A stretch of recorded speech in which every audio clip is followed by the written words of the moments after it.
Hospital में open हुआ adult vaccination clinic सर्व सुविधायुक्त है। लो इम्यूनिटी व फ्लू इन्फेक्शन से प्रभावित पेशेंट के लिए प्रभावी है।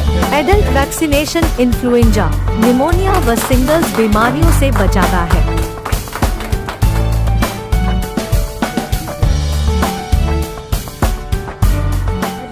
वैक्सीनेशन जो आपका यहाँ पे जो ड्राइव शुरू है, जो आप सेंटर ओपन किया हुआ है, क्या उसका कॉन्सेप्ट क्या है, उस बारे में बताइए आप। परिचय देकर अडल्ट वैक्सीनेशन मतलब बड़ों का जो टीकाकरण है ना, वो कंसेप्ट बहुत कॉमन नहीं है या उसके बारे में अवेयरनेस नहीं है, लोगों को जानकारी नहीं है। जैसे बच्चों का वैक्सीन है, हम बच्चों को रेगुलर वैक्सीन के लिए लेके जाते हैं, हमको पता है कि उनका शेड्यूल होता है, बर्थ देना है, 9 मंथ देना है, 10 ईयर्स देना है। बट सेम अडल्ट के लिए कंसेप्ट लोगों के क्लियर नहीं है कि हमको वैक्सीन की ज़रूरत है।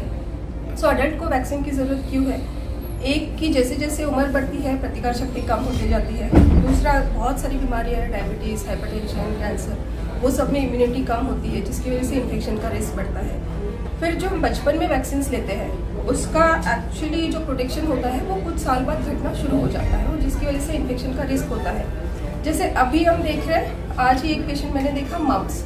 सो आइडियली हम मम्स वैक्सीन पीडियाट्रिक इसमें लेते हैं, बट उसके बावजूद भी जो प्रोटेक्शन कम होता है। या दूसरी चीज़ है कि कोविड में जो पीडियाट्रिक वैक्सीन हैम्पर हुआ है, उसकी वजह से भी अडल्ट इन्फेक्शंस बढ़ रहे हैं। सो वो सब कहीं ना कहीं हम रोक सकते हैं वैक्सीन से। और कोविड में हमने ये सीखा है कि vaccine saves us a lot, so prevention is better than cure. Adults के लिए इसी कंसेप्ट में अडल्ट वैक्सीनेशन की जरूरत है। एज ग्रुप रखा हुआ कि एडल्ट्स के लिए?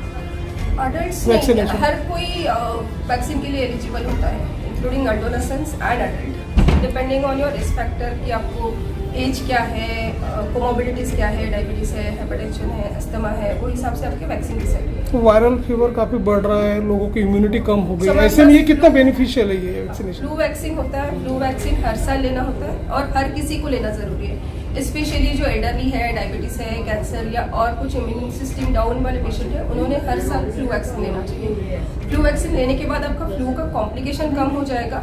और दूसरा चीज़, अगर आपको फ्लू होता भी है, because it is not 100% protection against all influenza और viral infections, so at least flu होता है तो आपको कॉम्प्लिकेशन कम होगा। जनमानस में आपका क्या एक मैसेज होगा कि ज़्यादा से ज़्यादा वैक्सीनेशन लेना चाहिए? अडल्ट वैक्सीनेशन के बारे में अवेयरनेस होना चाहिए और हर किसी ने अपना वैक्सीनेशन स्टेटस अपडेट रखना चाहिए। परिचय, परिचय मैं डॉक्टर अश्विनी ताड़े हूँ, इन्फेक्शियस डिसीज स्पेशलिस्ट।